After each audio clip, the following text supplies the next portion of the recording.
بسم اللہ الرحمن الرحیم۔ میں نے 4 پیراگراف بتائے پارٹ نمبر 2 یعنی دوسرے پارے کے۔ اب 5واں پیراگراف جو 177 آیت میں ہے، اس میں کچھ اسپیشل ہدایات ہیں اور ان ہدایت کا کیا خلاصہ ہے جو ابھی میں نے بتایا وہ میں بتا رہا ہوں۔ اس پوری باتوں کا خلاصہ یہ ہے، روح ہدایت جو ہے وہ حق اللہ اور حق العباد ہے، یعنی اللہ کا حق ادا کیا جائے اور بندوں کا حق ادا کیا جائے۔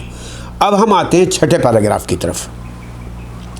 آیت نمبر 178 سے 187 تک کچھ بندوں کے حقوق ہیں، کچھ معاملہ ہے، یعنی معاذ اللہ ہم میں کوئی نگیٹو پاور رکھنے والا کوئی برا آدمی ہے، اس نے کسی کو مار دیا تو اس کا پھر قصاص لیا جائے گا، اور یہ بھی کہا گیا ہے کہ قصاص کے اندر زندگی ہے، اللہ تبارک و تعالیٰ کا قول ہے یہ۔ تو قصاص کا مطلب یہ بدلے کی پوری تفصیل جو ہے وہ تو فقہی کتابوں میں بھی ہے۔ اتنا بتا دیتا ہوں میں کہ جان کے بدلے جان، اور اسی طریقے سے ان النفس بالنفس کہا گیا کہ جان کے بدلے جان بھی ہے، اور ساتھ ساتھ یہ بھی ہے کہ اگر کان کے بدلے کان، ناک کے بدلے ناک، لیکن اس سے زیادہ بڑھ جائیں گے تو پھر وہ انتقامی کارروائی ہو جائے گی، وہ ہمارے لیے ہم ظالم بن جائیں گے۔ تو قصاص جو ہے اس کے لیے کچھ شرائط ہیں، یہ نہیں کہ کسی پر بھی الزام لگا دیا جائے اور ثابت نہ ہو تو ہم اس کی زندگی لے لیں۔ اس کی پوری تفصیل ہے جو آپ تفصیلی اس میں پڑھیں گے۔ میں نے اتنا بتایا کہ آیت نمبر 178 سے 179 تک اس کے بارے میں بتایا گیا، اور اسی پیراگراف کا پارٹ نمبر 2 جو ہے آیت نمبر 180 سے 82 تک ایک اور معاملہ ہے۔ یعنی ظاہر ہے اگر کوئی انسان مر گیا یا مرنے والا ہے تو وہ وصیت بھی کر سکتا ہے، یعنی وہ اپنے تعلق والوں کے لیے، اپنے رشتہ داروں کے لیے، ریلیٹیو کے لیے بتا سکتا ہے کہ یہ کرنا ہے۔ یہ ایک آئلی ہدایت ہے، یعنی فیملی کی انسٹرکشن ہے کہ انتقال سے پہلے آپ کی جو اپنی پراپرٹی ہے اس کے متعلق سمجھا دیا جائے۔ یاد رہے کہ 1/3 پر ہی وصیت ہوتی ہے، یعنی مثلا 1 کروڑ آپ کے پاس ہے، پراپرٹی ہے، تو 1 کروڑ کے 1 کروڑ آپ کسی کے لیے وصیت نہیں کر سکتے کہ یہ لڑکا میرا جو بہت اچھا ہے اور فلانے لڑکے کو میں نے آنکھ کر رکھا ہے۔ اول تو اسلام میں آنکھ والا مسئلہ نہیں ہے، بہرحال وہ آپ کا خون ہے، اس کو جائیداد بھی ملے گی، پراپرٹی بھی ملے گی۔ ہاں، اپنی زندگی میں آپ جو چاہیں کسی کو دے دیں، لیکن وصیت 1/3 سے زیادہ پر نہیں کر سکتے ہیں۔ تو یہ کچھ انسٹرکشن ہیں جو آج کل ہم لوگ بالکل بھول گئے۔ اب وہی پیراگراف جو ہے، پیراگراف کہہ لیجئے کہ 6 پارٹ نمبر 3 ہے پیراگراف کا، 6 پیراگراف کا، 183 سے 187 تک ایک بالکل ہی انڈیویجول یعنی انفرادی حکم دیا گیا ہر شخص کو۔ ابھی تک تو قوم اور ملت کی بات تھی، اور وہ انفرادی حکم یہ ہے کہ آپ ذرا بھوکے رہ کر بھی تو دیکھیے غریبوں کا کیا معاملہ ہے۔ حدیث میں تو یہاں تک آتا ہے کہ اگر آپ کچھ کھا رہے ہیں پھل وغیرہ تو اس پھلوں کے چھلکے باہر نہ پھینکیں، ہو سکتا ہے پڑوسی غریب ہو اور اس کے بچے دیکھ کر یعنی الجھیں، اپنے ماں باپ سے کہیں۔ تو اتنا تو خیال رکھا گیا، بتایا کہ آپ خود بھی تو روزے رکھ کے دیکھیں، 12 13 14 گھنٹے روزہ رکھیں گے تو پھر آپ کو پتہ لگے گا کہ غریبوں کی غریبی کیا ہوتی ہے۔ تو اور اس میں ایک بات اور بھی ہے، یہ صرف اور صرف اللہ کے لیے کام ہوتا ہے، اسی لیے اللہ تبارک و تعالیٰ نے فرمایا ہے انا اجزی بھی، یعنی حدیث میں آتا ہے کہ میں خود بذات خود اس کو اپنے اس سے انعام دوں گا، اپنی ذات کی جانب سے خود انعام دوں گا۔ اور یہ بہت بڑی بات ہوتی ہے کہ بادشاہ سلامت خود اپنے ہاتھ سے کسی کو انعام دے۔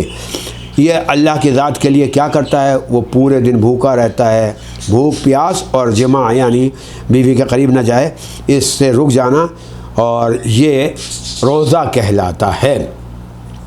اور روزے کا مطلب یہ نہیں کہ ہم پانی بھی پی رہے ہیں، جوس بھی پی رہے ہیں، تو بالکل روزہ رکھا جائے گا، اور غریبوں کی فاقہ کشی کا احساس بھی ہوگا، اور آپ کا جسم بھی فٹ رہے گا۔ پھر آپ کو یہ سب کرنے کی ضرورت نہیں کہ ہم ڈائٹنگ کر رہے ہیں، ڈائٹنگ وغیرہ کی ضرورت نہیں پڑے گی، اور جن چیزوں سے رکو رہنے کو کہا گیا اس کی قدر بھی ہو جائے گی۔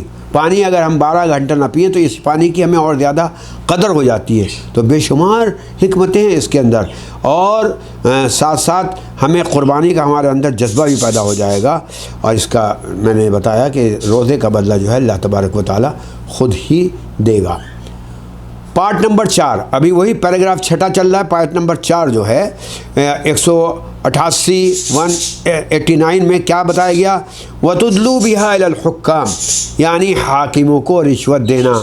صرف حاکموں کو نہیں، آج کل تو ہمیں پتہ ہے کہ ہر شخصیت جو ہے وہ رشوت مانگتی ہے۔ آفس میں جو کام ہوتا ہے، کام تو شاید ہی کچھ افراد کرتے ہیں، آفس میں جانے کا اور وہاں 8 گھنٹہ بیٹھنے کی تنخواہ جو ہیں وہ تو افراد جو وہاں کے کلرک حضرات ہیں، موظفین ہیں، وہ لیتے ہیں، وہ تو سرکار سے لیتے ہیں۔ یعنی آفس کی جو تنخواہ ہے وہ تو سرکار سے لیتے ہیں، وہاں سونے کا، بیٹھنے کا، باتیں کرنے کا، اور کام کرنے کا پھر پبلک سے لیتے ہیں، جس کو رشوت کہتے ہیں۔ رشوت بھی نہیں کہا جاتا، کام کرنے والا، اور دینے والے بھی بڑی خوشی سے دیتے ہیں، ہمارا کام ہو جائے، ارے نہیں یہ تو آپ کے بچوں کی مٹھائی ہے۔ حالانکہ کہا گیا الراشی والمرتشی، دونوں کو ملعون بتایا گیا اور دونوں کو آداب کے متعلق بتایا گیا۔ کیوں؟ آپ کہیں گے اس میں کیا جا رہا ہے؟ جناب یہیں سے معاشرہ اور سماج جو ہے وہ خراب ہوتا ہے۔ ان کے نزدیک اہم چیز کام نہیں رہتا ہے، اپنا فریضہ نہیں رہتا ہے، بلکہ اپنی ڈیوٹی بھی نہیں رہتی ہے، بلکہ پیسہ جو ہے وہ اہم ترین چیز بن جاتی ہے، اور پھر اس میں کسی کی رعایت نہیں ہوتی ہے، بلکہ جس نے پیسہ دے دیا یا لے لیا وہ آگے بڑھ جاتا ہے، اور یہ ناانصافی کبھی ہو جاتی ہے۔ لہٰذا آپ آداب معاشرہ بھی نہیں کر پاتے ہیں، خلق خدمت بھی نہیں کر پاتے ہیں، حق العباد بھی ادا نہیں کر پاتے ہیں۔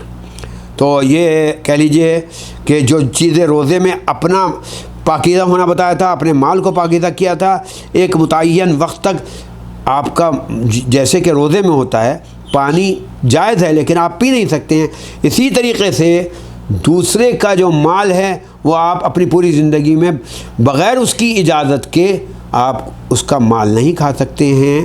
یہ کہلائے گا گویا کہ ناپاک طریقہ ہے، اس پر عذاب بھی ملے گا۔ پارٹ نمبر 5 اسی پیراگراف 6 کا 189 میں روزہ جو ہے وہ پنکچولیٹی بھی سکھاتا ہے، اور آگے ایک بات بتائی کہ اگر آپ چاہیں تو چاند کے ذریعے سے ٹائم کا کیلنڈر بنا کر آپ پنکچولیٹی کر سکتے ہیں۔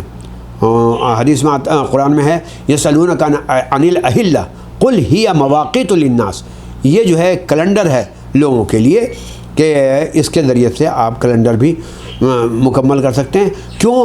تاکہ کیلنڈر جب لوگوں کے سامنے ہوگا تو پنکچولیٹی آ جائے گی۔